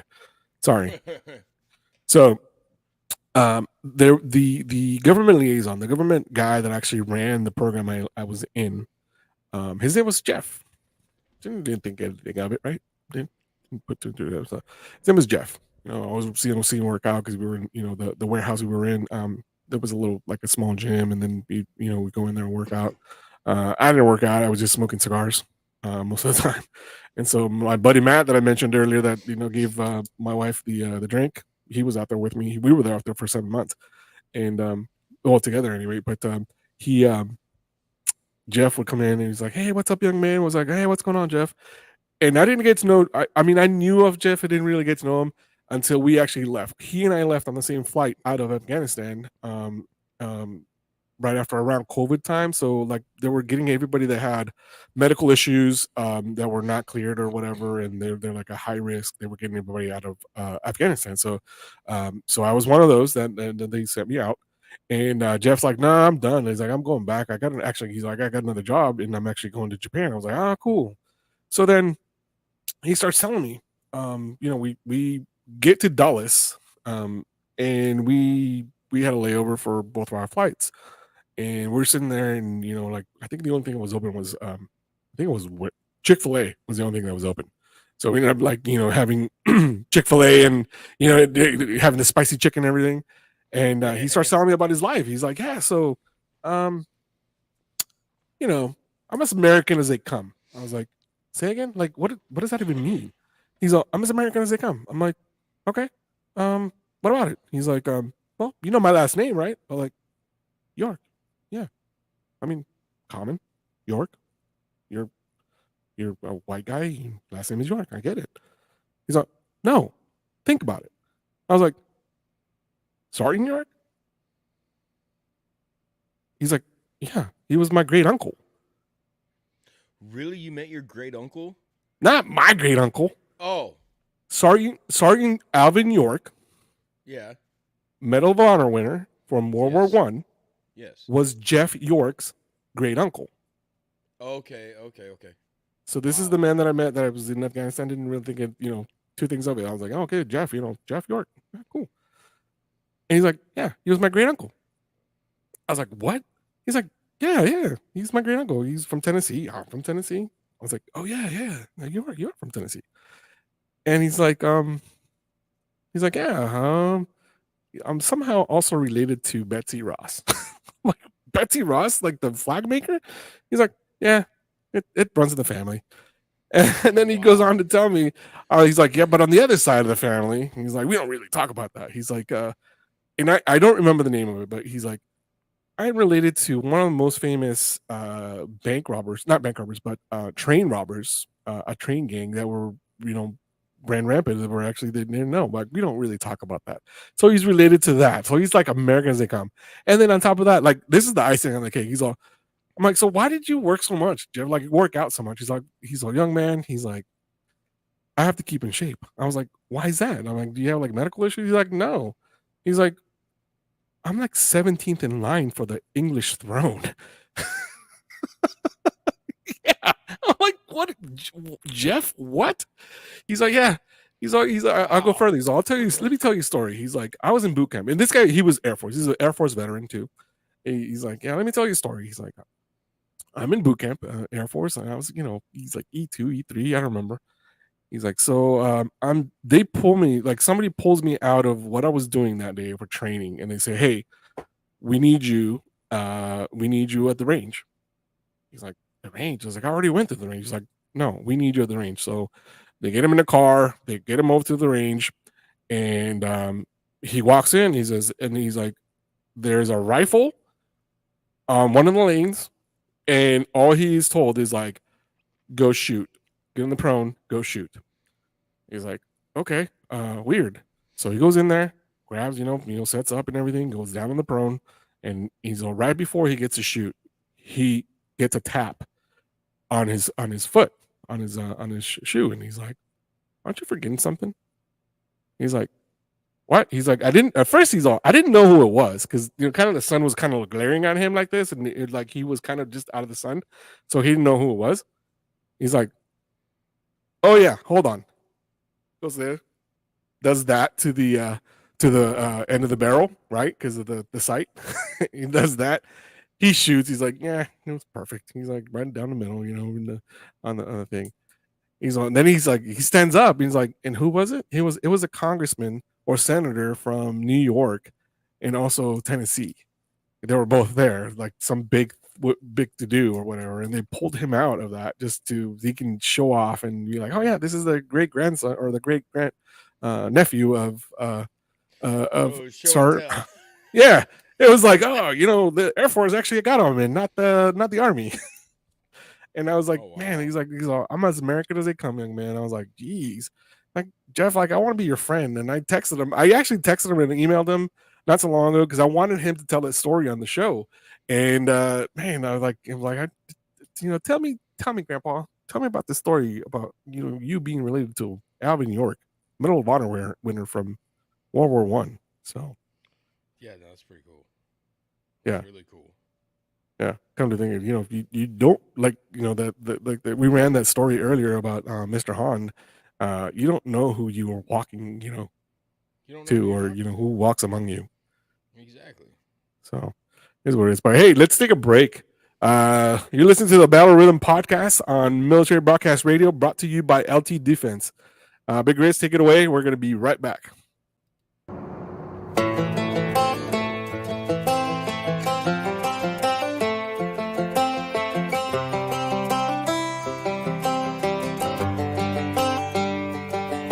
It's the guts and it's the glory. 100 stripes, 100 stories. It's the Pledge of Allegiance on the 4th of July. It's them handwritten letters from home. It's them sleepless nights alone. It's his newborn baby he left with his wife.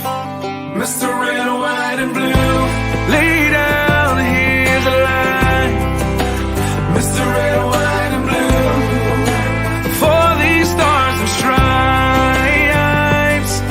Hey,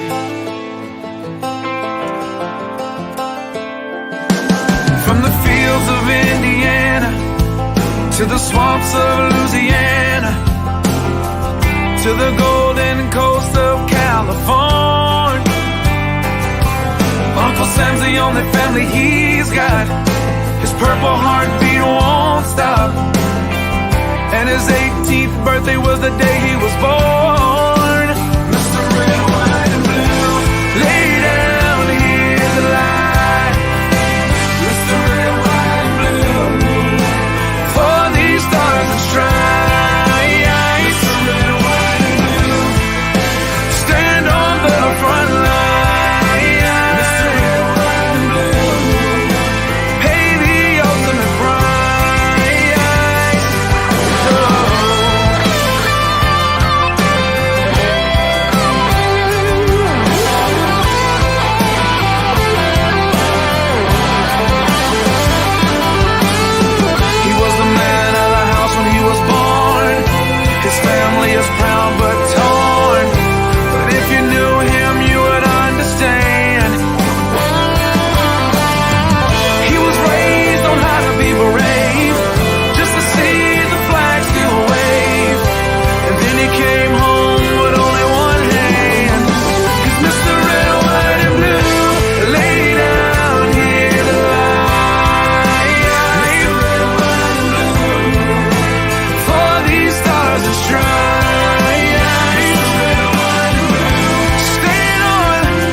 opinions expressed in this program are those of the speakers and do not necessarily reflect the views or positions of any entities they represent. Find us on the web at mbradio.us. Welcome back to the Battle Rhythm Podcast on Military Broadcast Radio. Man, I love that song. That's one of my favorite songs that I'd never heard before. You've never heard Coffee Anderson's song? Yeah, I've heard Never it. heard that song? I've heard it. I've just. Oh, I was gonna say, whoa, come on.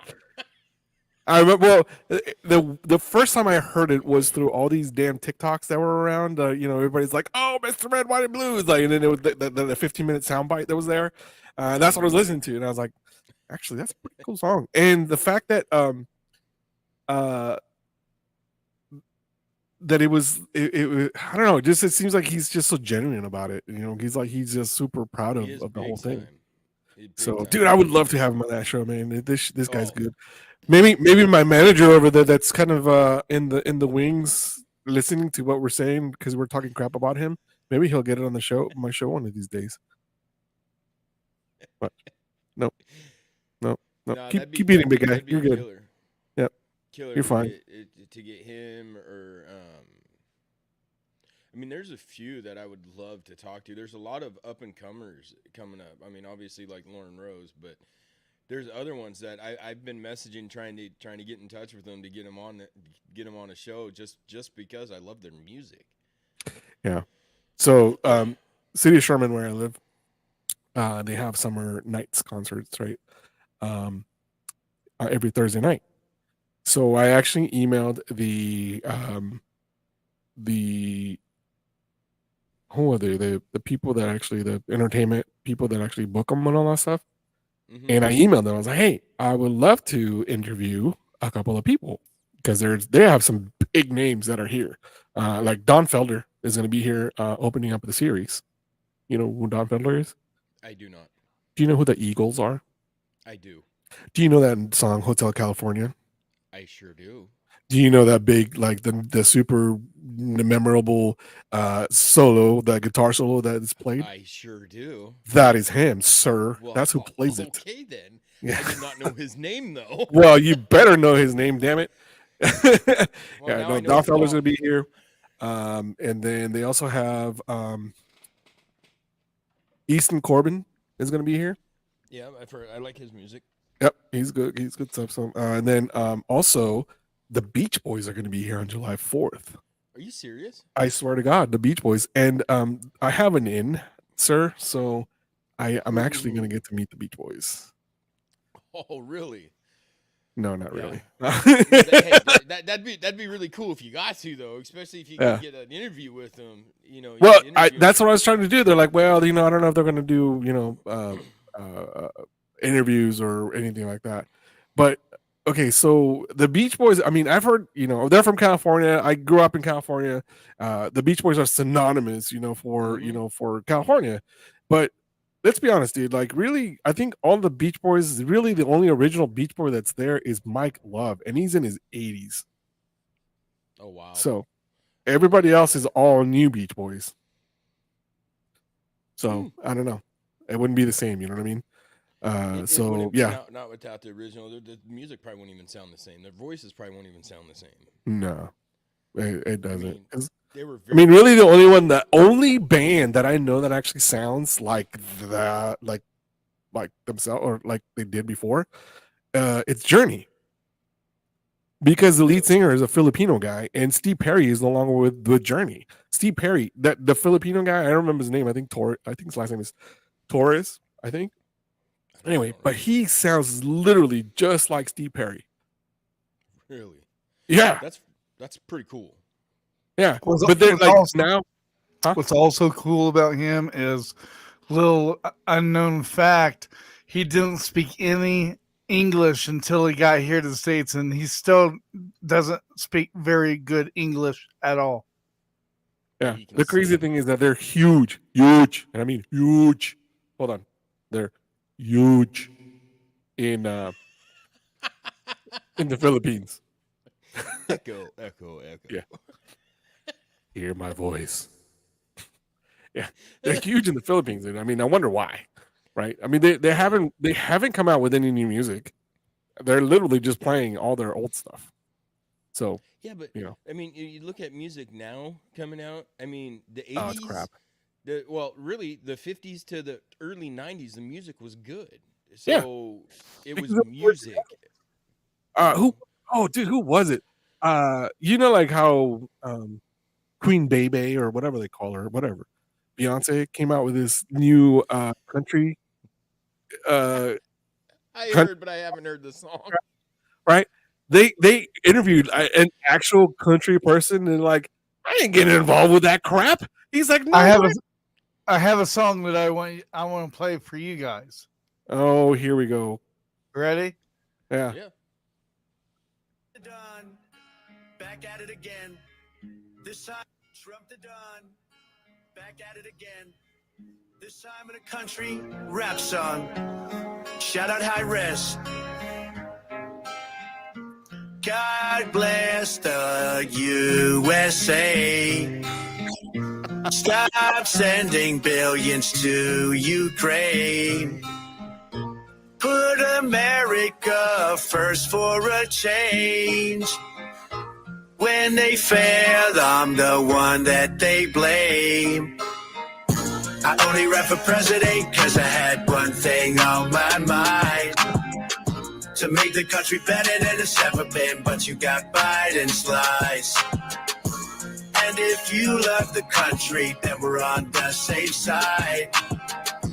I got that for America. I got American pride. They tried to kick me out the White House. Next year, that's my house. FAFO around it. Back at it again. This time. FAFO. Oh, that's. do I have it here? No, I don't have my FAFO hat. I'll wear it next time. I have a FAFO hat. That's funny. Oh my god. That's too much. I had to share that. I am on the fence. I don't care about either one of them. So I don't have a thing. But if something's funny, I'm going to play it. I'm going to share it. It doesn't matter if you're a Republican or a Democratic. Don't matter. If it's funny, I'm going to share it. Well, yeah. I mean, it's the lesser of two evils. It's the lesser of two evils. And for Which me, STD do I want? Do I want Tweedledee or Tweedledum? Well, I mean, like seriously, like you said, it's the lesser of two evils. And people, I stay out of politics. I don't like getting into it because a lot of people, you don't believe the same. Me and H actually had this conversation yesterday. But which one's for America and which one's for the America that you want? That's what people got to look at, in my opinion. Do you want? You also have to put into this in consideration is which and you know this as being a a veteran radio, that who is for the veteran, and to me, 45 has been more for the veteran than the current. Hands down, big time. And I've always looked at it, and nobody will ever change my mind. I don't think you should have a seat in Senate or you should have a seat in the Congress if you haven't served your country. Well, I don't agree with it. I don't think they should be allowed in there. You should do the minimum 3 years and be able to say, I fought for this country. I supported this country to be. Well, we can get into the technicalities of it because I believe in term limits, and I don't think it should be a career politician, right? It shouldn't be where, and then after a 2 year term, they get lifetime benefits. And how is it that after a 4 year term, me as a veteran don't get that? Yeah, how come I did 12 years and I don't get? I mean, I get VA. I don't get help from anything else. That's just, you're right. Term limits are a must.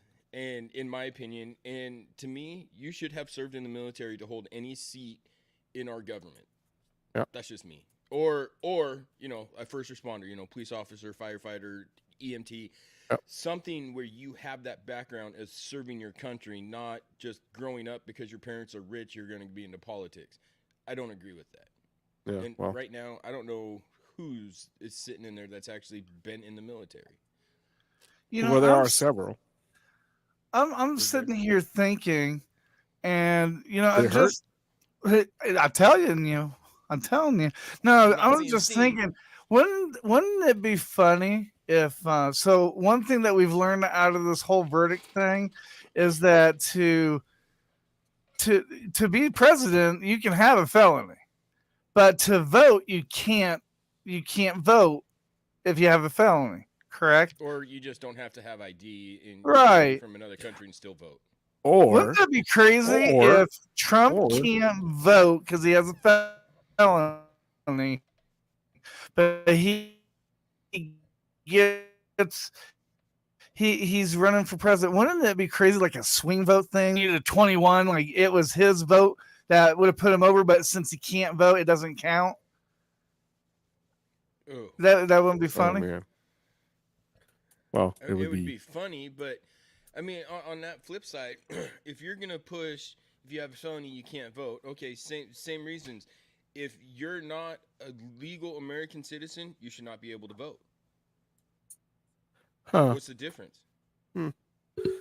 Let me just go back to being deported and jump the wall that was never built, and I can get better benefits than I'm getting as a veteran, and I'll be getting a stipend and money.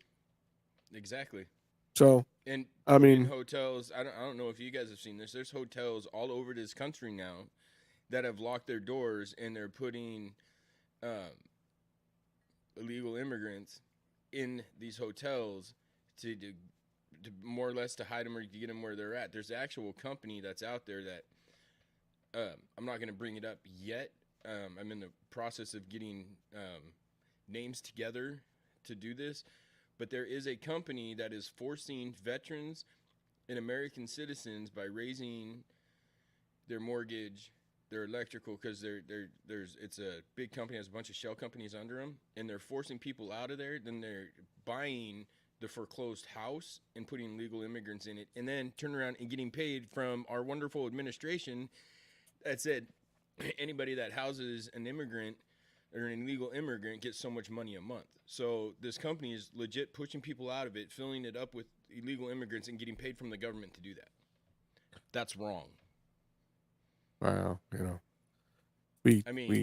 know the company, but I gotta get more people willing to voice their opinions on it before I decide to say something and bring it up. Yeah, I've looked into it. It's a legit thing. It's a real thing, but it's getting people that aren't afraid to talk, and that is to get their voices out. That's the hard part, is getting people ready for that. Yeah, it's a touchy subject, and one of these days I'll have to actually embrace it and actually just go with it, because as a veteran, that we laid our lives out there for that, and our own safety, and leaving our families behind, and a lot of times leaving our comrades behind that never came home. It's kind of a slap in the face for us, because if you need to look at anything and actually give benefits or give stipends or give anything, is to the American people, right? America first. And I wholeheartedly agree with "Make America Great Again." I think that's a great slogan, to be honest with you, because we are losing that. We were great at one point in time. I'm sorry, like right now we are the laughingstock of the world. Oh, big time. And I think our downfall started when people started saying they were offended with everything that somebody said just because they didn't like what they're saying. That was the downfall of this country. And then it went to a whole nother level, and then groups started standing up saying that everything offends them and this and that. Well, now look at our military. Our military, in my opinion, just my opinion, because I've been in there, is extremely weak. And I really think the rest of the world knows that we're weak. We don't. Our military's weak. Yep. Come at us. Our veterans aren't weak. Well, I mean, you ain't getting too far with vets. But we just have to get up on wheelchairs and be like, "Oh, my back. Hold on, let me take some ibuprofen 800s, pop those some bitches in there, and then we'll be good to go. Hold on a minute." But I mean, let's be honest. It's true. Half of us are broke ass. We're broke ass veterans. I mean, We're physically, mentally, broke ass anything. veterans that have a vendetta to want to protect this country. That's what we swore to the Constitution for. That's why we raised our right hand when we actually went in there. You know, all enemies, foreign and domestic. And it meant it has to mean something. It was personal to me, where nowadays, you know, these kids going in the military, I don't think it's personal to them. I don't think they believe what they're doing. I don't believe any of that. I that's why I think a lot of people, a lot of kids going in the military just want to go to school, just want to this. When I enlisted, I wanted to protect this country. I wanted to protect my family. I wanted to do all this kind of stuff. I just don't get that sense of urgency in these kids going in right now, that they don't believe what they're signing up to do. And in my opinion, I mean, I've talked to some young kids and they're like, oh, we're gonna enlist. I'm like, okay, cool, enlist, but be ready to know that in your term you're probably gonna go to another country. What? No, we're not gonna. You guys got to pay attention to all this stuff. It's not just you're gonna sign up and do a 9-to-5 job in the United States. It's not going to happen. You could possibly end up in war. You can end up in Korea. You can end up in Germany. You can end up in Australia. You can end up in all these different places. So get that mindset. You know, in the 90s, that mindset was there. We knew. Yeah. You know what I was told once, and obviously, you know, I was born in Mexico, and I came here when I was 11, and I'm a minority, obviously, right?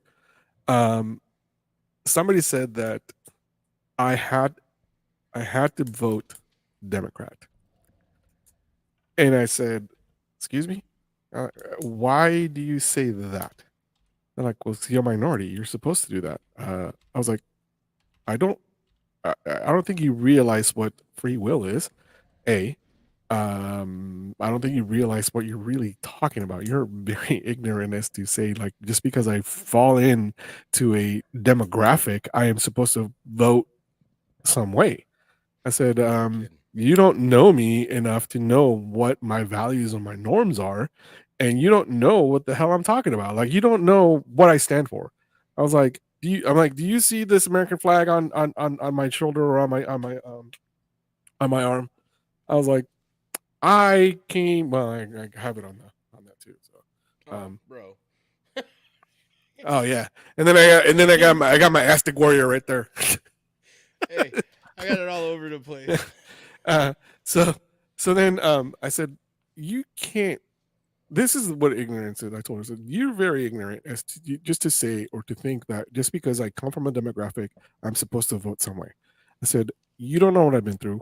Yeah, my parents, my mom and dad, they were field workers in California. They were field workers. They picked the watermelon, the squash, the the pumpkins. They did all that during the summer. My dad did all that, and then during the winter he would do other stuff. I said, so I know what the struggle is. I was like, we never ended up going into government aid. We never got that because at that point we weren't citizens. We like my dad didn't become a citizen until like 96 when I graduated from high school, and so we didn't get any of those benefits or anything like that they're getting basically now just because they're coming in through the border. My point is that the ignorance of somebody to say that just because I belong to a demographic, I'm supposed to vote Democrat. Oh, Democrat for the people. I'm like, really? They're for the people? I was like, you do realize that the Democrats have been pretty much dividing this country from the beginning. I'm like, and I told her facts. I was like, do you know that the Democrats were actually the ones that started the KKK? She's like, what? It's like, yeah, look it up. The Democrats were the ones that actually started the KKK. I was like, and the Republicans were against slavery. Look it up. That's the funny thing is the Republicans were the Yankees. Yeah. The Democrats were the Confederates, but somehow that got swapped around, and I'm so confused. Yeah, and it's like, you don't know his. That's the one thing too. Like we don't do history like anybody else. Like we were very patriotic, but are you really patriotic? Because you apparently don't know your own history, right? We can't even go into into the South, and all these Confederate monuments that were there. They started tearing them down. I'm like, you guys are a bunch of idiots. We're tearing them down because you can't erase the past. It's a past. Don't repeat the past, but it's part of our past. It's part of our history. That's what made this country. That's why we had a civil war. That's basically by you tearing down those monuments, you're trying to erase a civil war. You're trying to erase a big chapter of this country. Huge. And the thing is so I don't understand. I really don't get tearing the statues down because, like you said, it is monuments to our history. It is what it is. Mm-hmm. And I will never understand the fact that these groups, for some reason, think these statues need to come down and this and that. Like, it's there for the memory of what happened and how we got past it. It's how it shaped this country. Well, what? Incoming? What? No, there's incoming. Sounds like a couple Blackhawks flying over my house. Oh, incoming. Did the sirens go off? Because I was about to go into the bunker. No, I can hear the the choppers. And I mean, I know what a Blackhawk sounds like, and they fly over us all the time. I just have heard them.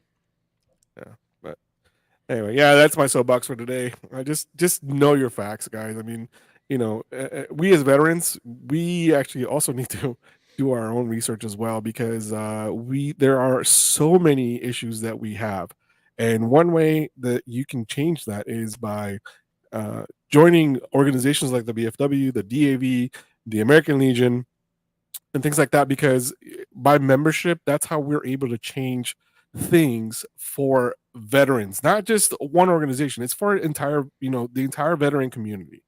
Get involved. That is what we need to do. Get involved, because if we don't get involved, guess what? Nothing's ever going to change.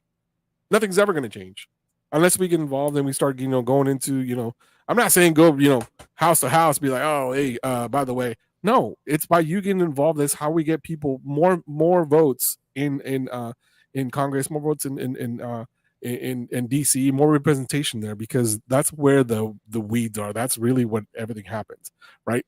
That people don't understand that. I don't understand why people don't want to get involved.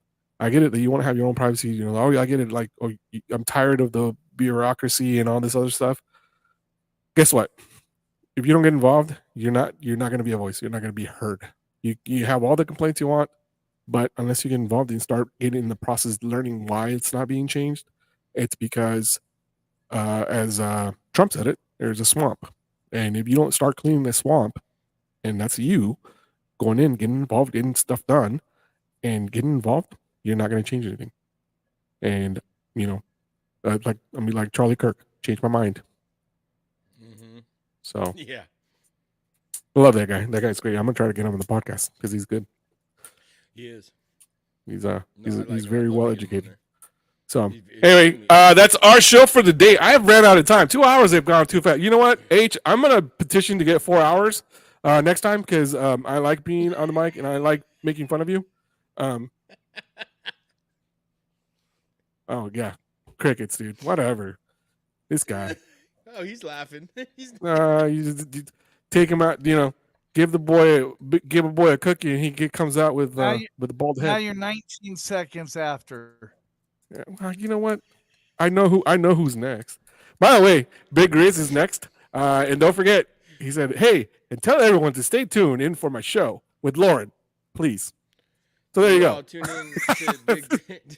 tune into the Big Grizz show. I'll be live in an hour, and I'll have Lauren Rose Thayer, an up and coming country singer, making her name on TikTok. I'll have her on there, and we will be talking about it. So stay tuned and look for it, please.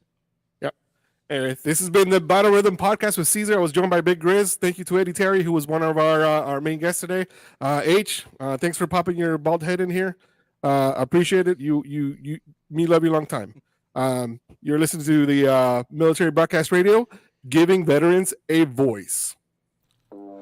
That's the show for today, everyone. Thanks for listening. We'll be back next week with an all-new show. And remember, you can listen to us again and again.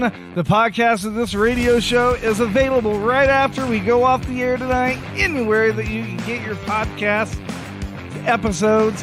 And thanks for joining us today. I'd like to take a moment to talk about something close to my heart. Military Broadcast Radio is doing incredible work to support our veterans and bring their voices to the world. They rely on your generous donations and your dedicated volunteer hours to make it happen. I encourage you to consider supporting NBR